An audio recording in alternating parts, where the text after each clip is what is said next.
The rain hammered against the windows of Hartwell Industries as Jessica Monroe saved the final presentation file on her computer. At 28, she had spent 3 years as a marketing coordinator in this towering glass building, always arriving early and leaving late, invisible among hundreds of employees. Tonight was no different. The clock showed 9:47 p.m., and the office floor was deserted except for the cleaning crew making their rounds down the hallway. Jessica gathered her canvas tote bag and cardigan, her sensible flats clicking softly on the polished marble as she headed toward the elevators. Her mind was already planning tomorrow's agenda when the silver doors slid open. She stepped inside without looking up, pressing the button for the ground floor while checking her phone for messages from her grandmother. The elevator descended 1 floor before stopping with a soft chime. Jessica glanced up from her phone just as a man in an expensive charcoal suit entered, his attention focused on the tablet in his hands. Her breath caught in her throat. Brandon Cole.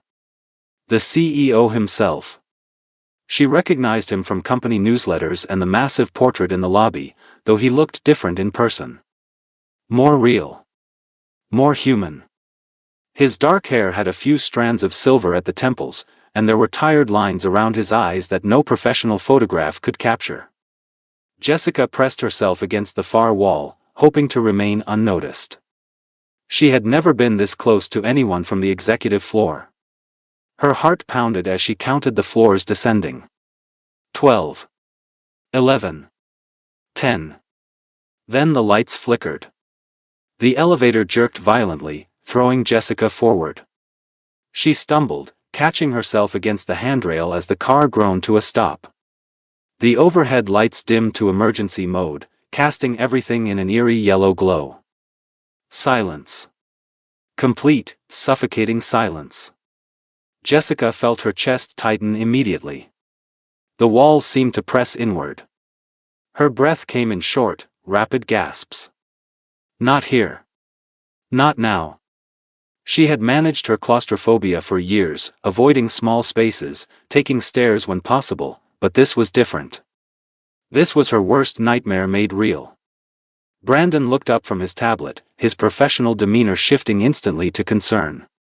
He set the device down and moved toward her carefully, as if approaching a frightened animal.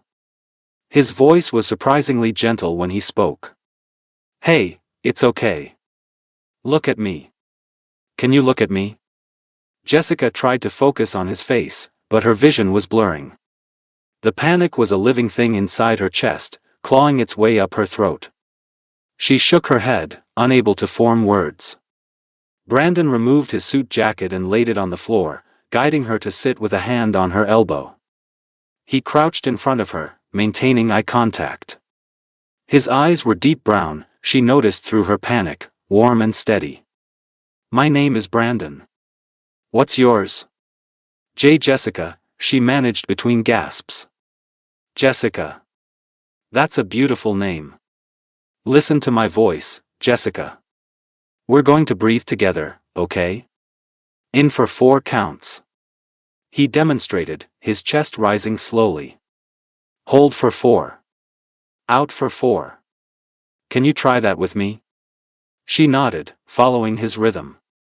Slowly, painfully slowly, her breathing began to even out.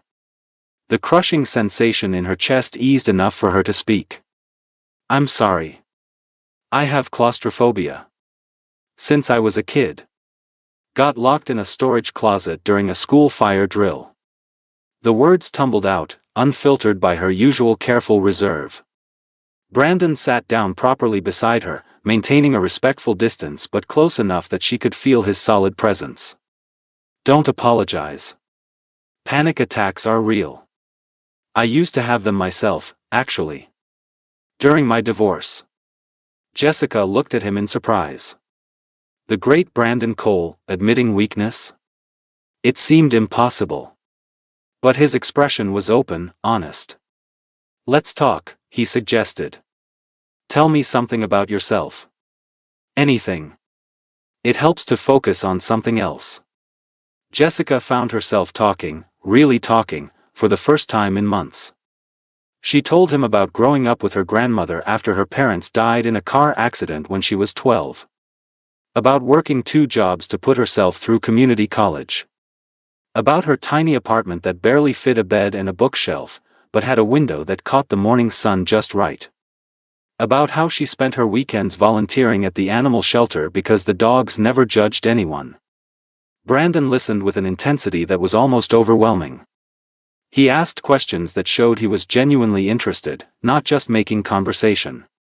When she talked about her grandmother's declining health, he reached over and squeezed her hand briefly. The gesture was simple, but it made her feel seen in a way she never had before. "What about you?" she asked, surprising herself. "You know all about me now." "That hardly seems fair." Brandon smiled, a real smile that crinkled the corners of his eyes. "Fair enough. Let's see. I'm 36. I've been running this company for 8 years, ever since my father had a stroke. I live in a penthouse that a decorator chose because I was too busy to care. My marriage ended 2 years ago when I discovered my wife was having an affair with my college roommate. I have a sister, Melody, who's the only person who tells me the truth anymore. And I honestly can't remember the last time I had a conversation this real with anyone." The vulnerability in his admission made Jessica's heart ache. Here was this powerful man, surrounded by luxury and success, and he was just as lonely as she was. "I guess elevators are good for something," she said softly, attempting humor. Brandon's laugh was low and warm. Maybe getting stuck wasn't an accident. Maybe it was exactly what we both needed. The emergency lights flickered, drawing their attention upward. Jessica instinctively grabbed Brandon's arm. The contact sent electricity through her entire body. She could feel the warmth of his skin through the crisp cotton of his shirt, smell the subtle cologne he wore, hear his breath hitch slightly at her touch. "Sorry," she whispered, but she didn't let go immediately. "Don't be," he replied, his voice rougher now. He turned to look at her, and the space between them suddenly felt charged with something indefinable. Something terrifying and wonderful at the same time. "Jessica," he said quietly, "can I ask you something personal?" She nodded, unable to look away from his eyes. "Earlier, you said you work 2 jobs and volunteer on weekends. When do you have time for yourself? For relationships? For living?" Jessica felt her cheeks heat. This was the question she always avoided, the truth she never wanted to admit. But something about this moment, this man, this impossible situation made her honest. "I don't," she admitted. "After my parents died, I took care of my grandmother. She raised me, so it was my turn. Then college, then work. I've been on maybe 3 dates in my entire life, all disasters. I've never had a boyfriend. Never been kissed, not really. Never let anyone close enough to matter." The confession hung in the air between them. Jessica waited for the pity, the judgment, the awkward dismissal. But Brandon's expression showed only understanding and something else. Something that looked almost like wonder. "You're 28 and you've never been in love?" he asked gently. Jessica shook her head, her voice barely a whisper. "I've been waiting for someone who looked at me the way you're looking at me right now. Like I'm worth knowing. Worth seeing." Time seemed to stop. Brandon lifted his hand slowly, giving her every opportunity to pull away. When she didn't, he cupped her cheek with a gentleness that made her eyes sting with unshed tears. "You are worth knowing," he said, his thumb brushing across her cheekbone. "You're the most real person I've met in years." He leaned in slowly, so slowly that Jessica had time to count her own heartbeats. She could see the exact moment he decided to kiss her, could see the question in his eyes asking for permission. She answered by closing the distance between them, her eyes fluttering shut. Their lips were a breath apart when the elevator jerked back to life. The lights blazed bright, temporarily blinding them. The car lurched downward with a mechanical groan, and they broke apart, both breathing hard. Brandon ran a hand through his hair, looking as shaken as Jessica felt. The elevator descended rapidly, making up for lost time. Floor numbers ticked by, 9, 8, 7. When the doors finally opened at the lobby, there was a small crowd waiting. The building manager, 2 security guards, and the maintenance supervisor all started talking at once. Brandon stood first, extending his hand to help Jessica up. His grip was firm, steady, grounding. When she was standing, he didn't immediately let go. "Are you both all right?" the building manager asked, his face creased with concern. The storm caused a power surge. "We're so sorry." "We're fine," Brandon assured him, though his eyes never left Jessica's face. "Everything's fine." But it wasn't fine. Everything had changed. Jessica could feel it in the way her heart was racing, in the way Brandon's hand still held hers, in the electric awareness that hummed between them. The crowd dispersed quickly, satisfied that there was no emergency. Jessica knew she should leave, should go home and process what had just happened, but her feet wouldn't move. Brandon seemed to have the same problem. "Jessica," he finally said, his voice low enough that only she could hear. "This doesn't end here. Not for me. Please tell me it doesn't end here for you either." She looked up at him, this impossible man who had somehow seen past all her defenses in the space of an hour. Logic told her this was crazy. He was the CEO. She was nobody. This kind of thing didn't happen in real life. But her heart had different ideas. "No," she whispered. "It doesn't end here." Brandon's smile was like sunrise. He squeezed her hand once more before reluctantly releasing it. "Tomorrow. Have lunch with me tomorrow. Not as your boss. Just as Brandon. Please." Jessica nodded, not trusting her voice. She walked out into the stormy night feeling like she was floating. Behind her, she heard Brandon talking to the security guard, his professional voice back in place. But when she glanced back through the glass doors, he was watching her go, and the expression on his face was anything but professional. As Jessica drove home through the rain, she touched her lips where his kiss had almost landed. Her phone buzzed with a text from an unknown number. "I got your number from HR. I hope that's okay. I just wanted to make sure you got home safely. And to tell you that tonight meant something to me. You mean something to me. Sleep well, Jessica. B." Jessica saved the number and typed back with shaking fingers. "It meant something to me too. Good night, Brandon." She fell asleep that night with her phone clutched in her hand, dreaming of brown eyes and almost kisses and the feeling that her carefully ordered life was about to be turned completely upside down.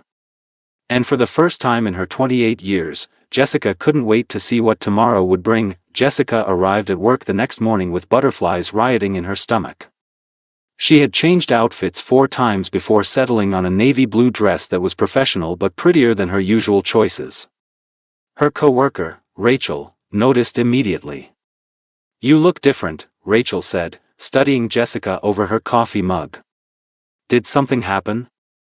Jessica shook her head, trying to suppress a smile. "Nothing.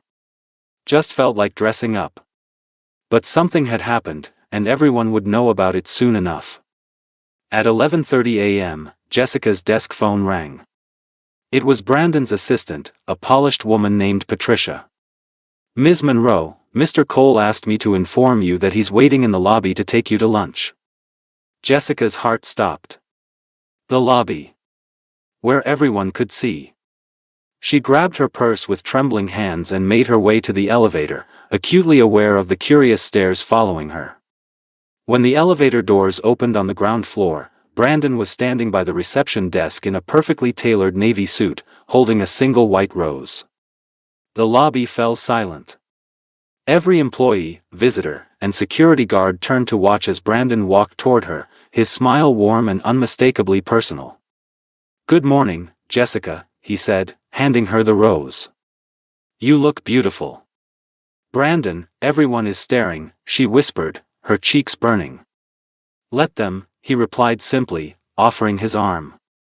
"I'm not hiding how I feel about you. Not anymore." They walked out together into the bright afternoon sunshine. Brandon led her to a small Italian restaurant 3 blocks away, tucked into a quiet side street. It was charming and intimate, nothing like the power lunch spots she imagined he usually frequented. Over pasta and wine, they talked for 2 hours. Brandon asked about her dreams, her fears, what made her laugh. Jessica found herself opening up in ways she never had before, sharing stories about her childhood, her grandmother's quirky sayings, her secret love of terrible reality television. "I have a confession," Brandon said as they shared tiramisu. "I couldn't sleep last night. I kept thinking about what you said in the elevator. About waiting for someone who sees you." Jessica's hand froze with her fork halfway to her mouth. "The truth is," he continued, his eyes intense, "I've been going through the motions for so long. My marriage was empty for years before it ended. Olivia wanted my name, my money, my status. She never wanted me. And after the divorce, I told myself I was better off alone. That relationships were just business arrangements anyway." He reached across the table, taking her hand. "Then I met you, and everything I thought I knew got turned upside down. You're genuine, Jessica. You're kind. You volunteer at animal shelters and take care of your grandmother and work yourself to exhaustion, and you don't want anything from me except to be seen. Do you have any idea how rare that is?" Jessica felt tears prick her eyes. "I'm not special, Brandon. I'm just ordinary." "You're extraordinary," he corrected firmly. "And I want to know everything about you. Your favorite color, what you eat for breakfast, what makes you cry during movies. I want all of it." When they walked back to the office, Brandon kept his hand on the small of her back, a possessive gesture that didn't go unnoticed. Jessica could feel dozens of eyes tracking their movement through the lobby. Her phone buzzed with texts from coworkers before she even reached her floor. Rachel grabbed her arm the moment she sat down. "Girl, what is happening? Brandon Cole just took you to lunch?" "The Brandon Cole?" Before Jessica could answer, Courtney Walsh appeared at her desk. Courtney was the company's senior marketing director, beautiful and ruthless, with perfectly highlighted hair and designer everything. She looked at Jessica with barely concealed disdain. "So the rumors are true," Courtney said, her voice dripping with false sweetness. "How interesting. I hope you know what you're doing, Jessica. Men like Brandon don't date girls like you. Not seriously, anyway." Jessica felt the words like a slap. Before she could respond, Courtney walked away, leaving poison in her wake. Rachel squeezed Jessica's shoulder sympathetically. "Don't listen to her. She's been trying to get Brandon's attention for years. She's just jealous." But Courtney's words echoed in Jessica's head for the rest of the day. Girls like you. What did that mean? Poor girls? Ordinary girls? Girls who didn't belong in penthouses and power lunches? That evening, Brandon texted her. "Dinner tonight? I want to see you again. I know it's too soon, but I can't help it." Jessica stared at the message, her finger hovering over the keyboard. Part of her wanted to say yes immediately. But another part, the part that Courtney had awakened, whispered warnings. "I don't think that's a good idea," she typed back. "People are already talking. This is moving too fast." Her phone rang immediately. Brandon's name flashed on the screen. "Too fast for who?" he asked when she answered. "Because it doesn't feel too fast to me. It feels like I've been waiting my whole life for this." "Brandon, be realistic. You're the CEO. I'm a marketing coordinator. We're from completely different worlds. This is crazy. So let's be crazy together," he said, his voice rough with emotion. "Jessica, I'm 36 years old. I've dated women who looked perfect on paper, who said all the right things, who fit perfectly into my world. And I was miserable. Then I spent 1 hour with you in a broken elevator, and I felt more alive than I have in years. That means something." Jessica closed her eyes, torn between hope and fear. "What if you wake up one day and realize you made a mistake? That I'm not enough? What if you wake up and realize you wasted time being afraid instead of taking a chance on something real? He countered. Please, Jessica. Just dinner. Give me a chance to prove this is real. She said yes. She couldn't help it. Over the next 3 weeks, Brandon pursued Jessica with a single-minded determination that was both thrilling and terrifying. He sent flowers to her desk every morning. Left handwritten notes in her mailbox. Took her to art galleries and concerts and quiet dinners where they talked until the restaurants closed. But the scrutiny intensified. Gossip blogs picked up the story. Billionaire CEO's mystery woman revealed. Her photo appeared online, unflattering pictures snapped by paparazzi outside her apartment. The comments were brutal. She's so plain. What does he see in her? Gold digger alert. This is embarrassing.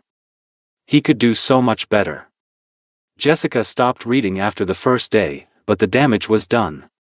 At work, the whispers followed her everywhere. Some co-workers were supportive, but others, led by Courtney, made their displeasure clear. Her work was scrutinized more carefully. Her ideas were dismissed in meetings. Small slights that added up to a clear message: she didn't belong. One evening, as Jessica was leaving the office, she found Olivia Reed, Brandon's ex-wife, waiting by her car. Olivia was stunning in the way that money could buy: perfect hair, perfect clothes, perfect smile that didn't reach her ice blue eyes. Jessica Monroe, Olivia said, looking her up and down with obvious assessment. I wanted to meet the woman who's captured my ex-husband's attention. We're divorced, Olivia, Jessica said, trying to keep her voice steady. What Brandon does now isn't your concern. Olivia laughed, a cold sound.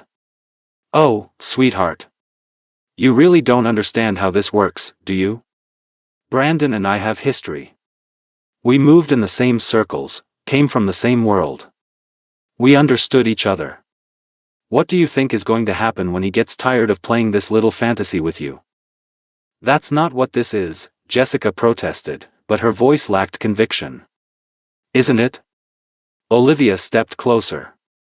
He's playing savior, rescuing the poor little working girl. It's very romantic. But romance fades, Jessica. And when it does, he'll remember who he really is. A Cole. One of the most powerful families in the state. And you'll just be the embarrassing phase he went through. Olivia walked away, leaving Jessica shaking beside her car. That night, she couldn't eat. Couldn't sleep. The doubts that had been whispers became shouts. Maybe everyone was right. Maybe this was just a fantasy that would end in heartbreak. The next morning, Jessica called in sick. She needed space to think, to breathe, to figure out what she really wanted. But Brandon appeared at her apartment at noon, looking worried. Patricia said you were sick. Are you okay? Can I do anything? Jessica opened the door reluctantly. Her apartment looked even smaller with him in it, his expensive suit out of place among her second-hand furniture. I'm fine, she lied. Just needed a day off. Brandon studied her face, seeing through the deception immediately. What happened? Talk to me. Jessica broke.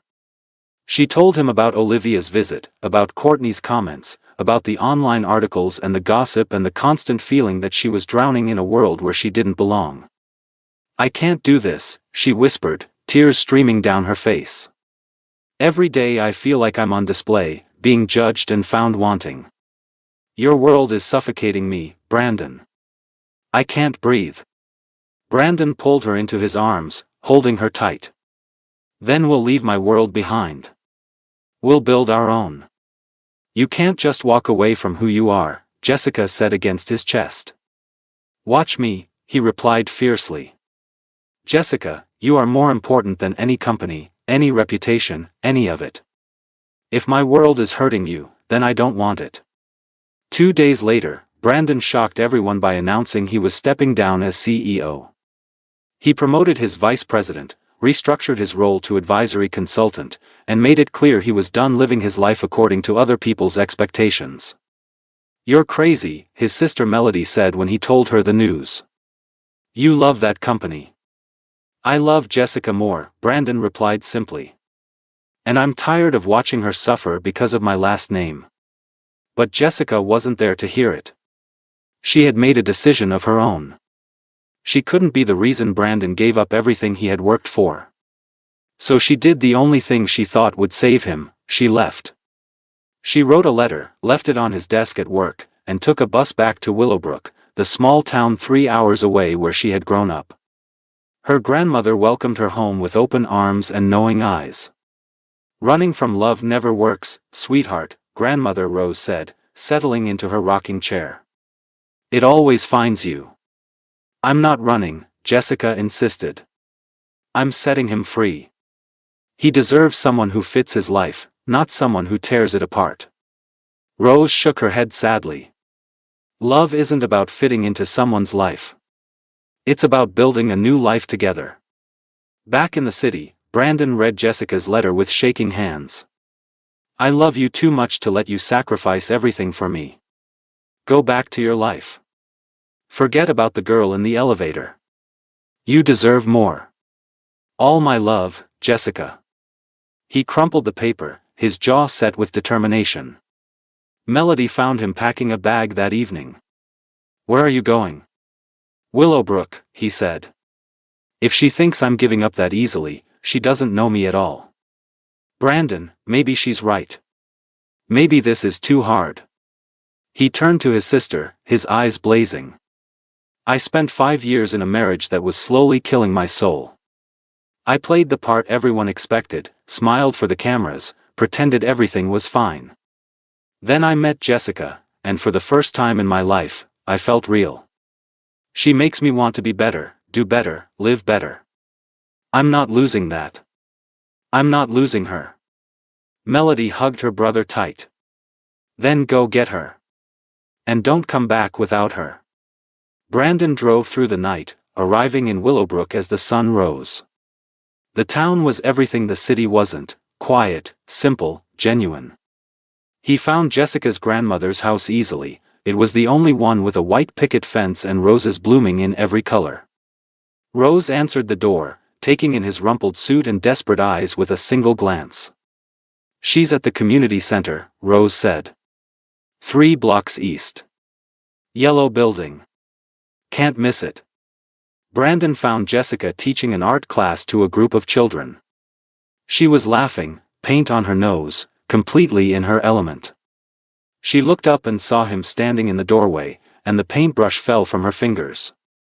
"Class, we're going to take a short break," she managed to say, her voice shaking. The children scattered, leaving them alone in the bright, paint-splattered room. "You came," Jessica whispered. "Did you really think I wouldn't?" Brandon crossed the room slowly. "Jessica, you wrote that I deserve more. But you are more. More real, more honest, more important than anything else in my life. You gave up being CEO for me," she said, tears flowing. "Brandon, that company was your life." "No," he corrected, taking her hands in his. "It was what I did. You are my life. And I'm not leaving this town without you. If this is where you need to be, then this is where I'll be too. You can't just move to Willowbrook." "What will you do here?" Brandon smiled. "I'll figure it out. Maybe I'll renovate your grandmother's house, since I noticed it needs a new roof. Maybe I'll invest in that struggling community center. Maybe I'll just spend every day proving to you that love is about choosing each other, not about fitting into predetermined boxes." Jessica searched his face, looking for any sign of doubt or regret. She found only certainty. "You're serious." "I have never been more serious about anything in my entire life," he said. "I love you, Jessica Monroe. I'm all in. The question is, are you?" Jessica threw her arms around his neck, kissing him with all the emotion she had been holding back. When they finally broke apart, both breathless, she whispered against his lips. "I'm all in too. I'm terrified, but I'm all in." Brandon held her tight, breathing in the scent of paint and possibility. "Good. Because this is just the beginning. Brandon stayed true to his word. Within a week, he had rented a small house 2 streets away from Jessica's grandmother's place, a charming cottage with blue shutters that needed work but had character. Jessica watched in amazement as he traded his expensive suits for jeans and work boots, learning to fix fence posts and paint walls alongside local contractors. The town of Willowbrook was skeptical at first.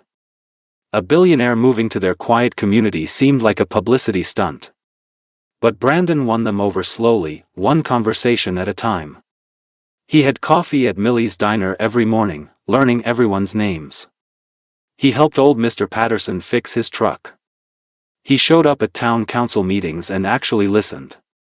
Jessica returned to her position at the community center, but now Brandon was there too, volunteering his business expertise to help secure grants and funding. Together, they transformed the struggling center into a thriving hub.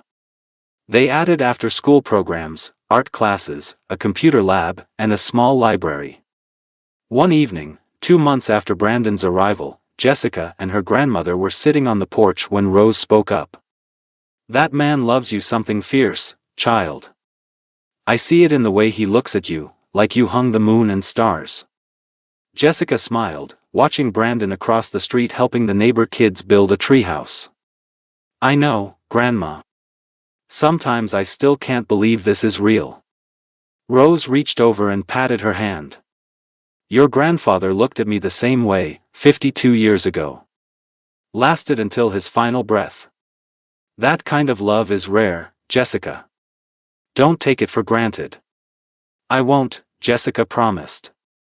That weekend, Brandon asked Jessica to come with him to look at a property on the edge of town.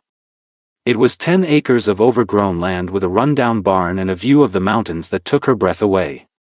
"What do you think?" Brandon asked, standing behind her with his arms wrapped around her waist. "It's beautiful." "What is it?" "Our future, if you'll have it," he said softly. "I want to build something here, Jessica. A retreat center, maybe. A place where kids from the city can come experience nature, learn skills, find peace. Like you found here. I already talked to some investors. They're interested." Jessica turned in his arms, looking up at him. "You're really staying. This isn't temporary. This is forever," he confirmed. "Willowbrook is home now. You are home." 3 months later, the property was cleared and construction began. Brandon threw himself into the project with passion Jessica had never seen before.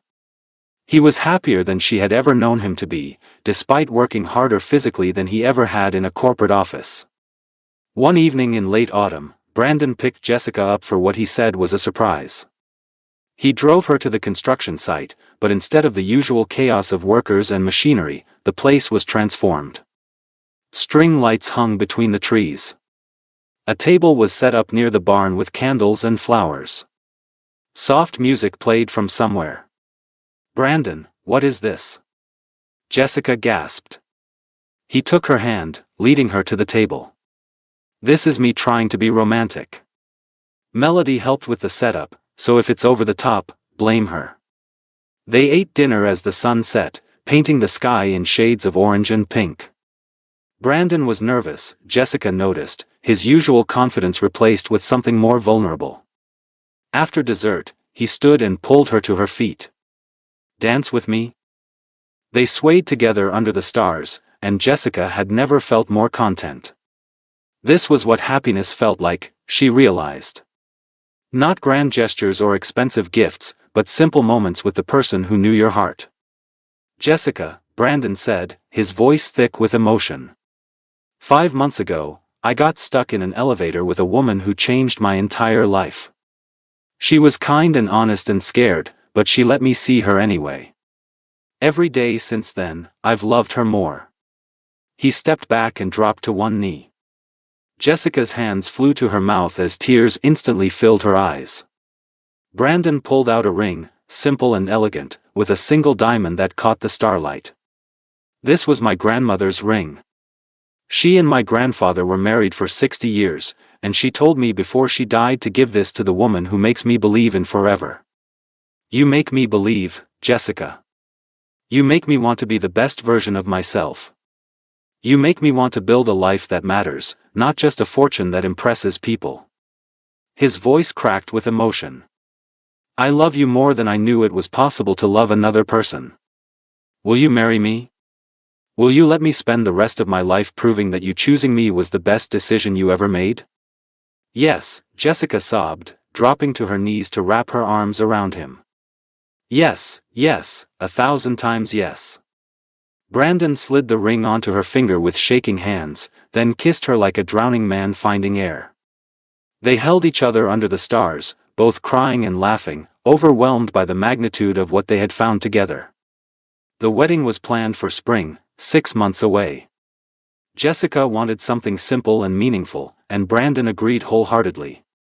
They chose the clearing on their property, now officially named Cole Hartwell Retreat Center in honor of their combined families. Melody flew in to help with preparations and fell in love with Willowbrook immediately. She and grandmother Rose became fast friends, conspiring together to make the wedding perfect. As the date approached, Jessica had moments of doubt.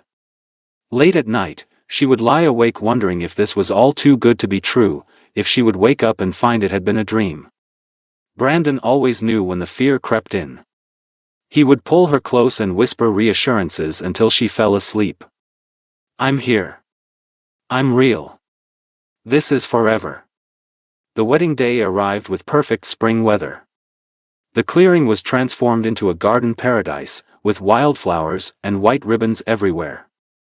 Simple wooden chairs were set up for the 50 guests, mostly townspeople who had become like family, plus Melody and a handful of Brandon's trusted friends from the city. Jessica wore a simple white dress that her grandmother had helped her choose, with wildflowers woven into her hair. As she walked down the makeshift aisle on Grandmother Rose's arm, her eyes found Brandon's immediately. He was crying openly, not bothering to hide his tears. He looked handsome in his dark suit, but it was the expression on his face that took her breath away. Pure, unfiltered love. The ceremony was officiated by Pastor Williams from the local church. When it came time for vows, Brandon took both her hands. "Jessica, you saw me when I was invisible even to myself. You loved me when I had nothing to offer but a broken heart and too much baggage. You taught me that home isn't a place, it's a person. You are my home. My peace. My everything. I promise to choose you every single day, in good times and hard times, when life is easy and when it's impossibly difficult. I promise to build a life with you that honors both our dreams. I promise to love you with everything I am, until my last breath and beyond." Jessica could barely speak through her tears. "Brandon, you showed me that I was worthy of love. You saw past my fear and my ordinary life and made me believe in extraordinary things. You gave up everything to be here, to prove that love is a choice we make every day. I promise to stand beside you, to support your dreams, to be your partner in every sense of the word. I promise to love you fiercely and gently, passionately and patiently. You are my miracle, and I will spend forever being grateful that a broken elevator brought us together." Pastor Williams pronounced them husband and wife, and Brandon kissed her with such tenderness that several guests openly wept. The reception was held in the barn, which had been beautifully restored. There was dancing and laughter and speeches that made everyone cry and laugh in equal measure. Grandmother Rose gave a toast that brought down the house. 60 years ago, I married my Harold in a simple ceremony much like this one. People said we were too young, too poor, too impractical. But we built a life full of love, and that was the only thing that mattered. Jessica and Brandon, you found something precious. Hold on to it. Fight for it. Choose each other, every single day, and you'll have the kind of love that weathers any storm." As the evening wound down, Brandon and Jessica slipped away to the cottage they now shared. He carried her over the threshold, both of them laughing like teenagers. Inside, the cottage was lit with candles. Rose petals covered the bed. Brandon had thought of everything. "Nervous?" he asked softly, brushing a strand of hair from her face. Jessica shook her head. "No. Not with you. Never with you. Their wedding night was everything she had dreamed it would be, tender and passionate, awkward and perfect, filled with whispered declarations and gentle discoveries. Brandon treated her like something precious, taking his time, making sure she felt loved and cherished with every touch. Afterward, lying wrapped in his arms, Jessica felt complete in a way she never had before. "I love you," she whispered against his chest. "I love you more," he replied, kissing the top of her head. "Thank you for saying yes. For taking a chance on us. For being brave enough to believe. Thank you for not giving up," she said. "For following me here. For building this life with me." They fell asleep tangled together, perfectly content. The months that followed were the happiest of Jessica's life. Brandon's retreat center opened with great success, drawing families from across the state. Jessica managed the educational programs, creating curriculum that combined nature education with life skills and emotional development. They settled into a rhythm, working together during the day and coming home to each other at night. Simple dinners on the porch. Long walks through the property. Saturday morning pancakes with Grandmother Rose. Sunday services at the little church. A life built on love and purpose rather than wealth and status. 1 year after their wedding, Jessica had been feeling off for a few weeks. Tired. Emotional. Certain smells made her nauseous. She suspected but was afraid to hope. She took the test on a Tuesday morning while Brandon was out meeting with contractors. 2 lines appeared almost immediately. Pregnant. Jessica sat on the bathroom floor, tears streaming down her face, one hand pressed to her still flat stomach. A baby. Their baby. That evening, she prepared Brandon's favorite dinner and set an extra place at the table, using a tiny pair of baby booties as a place card. Brandon came home tired and dusty from the work site. He kissed her hello, then froze when he saw the table. "Jessica?" His voice was shaking. "Is that what I think it is?" She nodded, unable to speak past the lump in her throat. Brandon crossed the room in 3 strides, dropping to his knees in front of her. He pressed his face against her stomach, his shoulders shaking with sobs. "We're having a baby," he said in wonder. "Jessica, we're having a baby." "We're having a baby," she confirmed, running her fingers through his hair. "You're going to be a father." He looked up at her, his face wet with tears. "I'm going to be a father. We're going to be parents. This is real." The pregnancy was healthy but not easy. Jessica had morning sickness that lasted all day. Brandon was attentive to the point of being overbearing, hovering and worrying constantly. Melody flew in regularly to help, and Grandmother Rose was in her element, knitting tiny blankets and booties. As Jessica's belly grew, Brandon would spend hours talking to their baby, telling stories about how he and Jessica met, singing off-key lullabies, promising to be the best father he could be. 7 months into the pregnancy, Jessica went into early labor on a stormy November night. Brandon drove like a madman to the hospital 30 minutes away, his hand gripping hers the entire time. "Stay with me," she gasped through a contraction. "Don't leave." "Never," he promised. "I'm right here. We're in this together." The labor was long and difficult. 18 hours of pain and exhaustion. Brandon never left her side, holding her hand, wiping her forehead, whispering encouragement when she was sure she couldn't continue. "You can do this. You're the strongest person I know. Just a little longer, my love. I'm so proud of you." Finally, at 6:47 a.m., their daughter was born. Emily Rose Cole, named for Brandon's grandmother and Jessica's. She was tiny and perfect, with a shock of dark hair and her father's eyes. The nurse placed Emily on Jessica's chest, and both parents broke down completely. Brandon wrapped his arms around them both, his family, crying so hard he could barely breathe. "She's perfect," he kept saying. "Look at her. She's absolutely perfect." Jessica couldn't take her eyes off their daughter. This tiny miracle they had created together. "Hello, sweet girl. We've been waiting for you." Emily opened her eyes and seemed to look right at them, and Jessica felt her heart expand in a way she didn't know was possible. This was love in its purest form.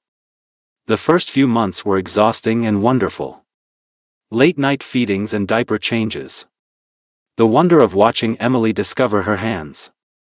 Her first smile, which she gave to Brandon while he was singing a ridiculous made-up song about butterflies. On Emily's first birthday, they had a small party at the retreat center. The entire town showed up, bringing gifts and food and love. As Jessica watched Brandon blow out the candles with Emily in his arms, both of them covered in frosting, she felt overwhelmingly grateful. Grandmother Rose sat beside her, now moving slower but still sharp as ever. "You've built something beautiful, sweetheart. Your mother would be so proud." "I wish she could meet Emily," Jessica said softly. "She knows her," Rose assured her. "Just like she knew you'd find your way to happiness. That elevator breaking when it did, that was her looking out for you from heaven." That night, after Emily was asleep and the house was quiet, Brandon and Jessica sat on their back porch, watching the stars. "Do you ever miss it?" Jessica asked. "The city? The company? Your old life?" Brandon pulled her closer, kissing her temple. "Not even for a second. That life was hollow, Jessica. I was successful but empty. Here, with you and Emily, working on the retreat center, being part of this community, I'm fulfilled. I wake up every morning excited about the day ahead. Do you know how rare that is?" "I do," she said softly.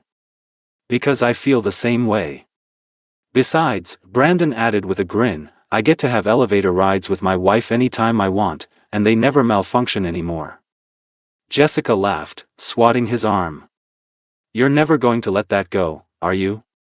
"Never," he confirmed, growing serious. "That elevator breaking was the best thing that ever happened to me. It gave me you. And you gave me everything." 5 years passed in a blur of happiness. Emily started kindergarten, a bright and curious child who loved books and animals. The retreat center expanded, adding programs for at-risk youth and veterans dealing with trauma. Jessica wrote a curriculum that was adopted by schools across the state. Brandon started a foundation to fund similar projects in other communities. They added to their family with twin boys, Michael and Thomas, who turned their peaceful household into cheerful chaos. Grandmother Rose lived to meet them, passing peacefully in her sleep at 89, content in the knowledge that Jessica was happy and loved. On their 10th anniversary,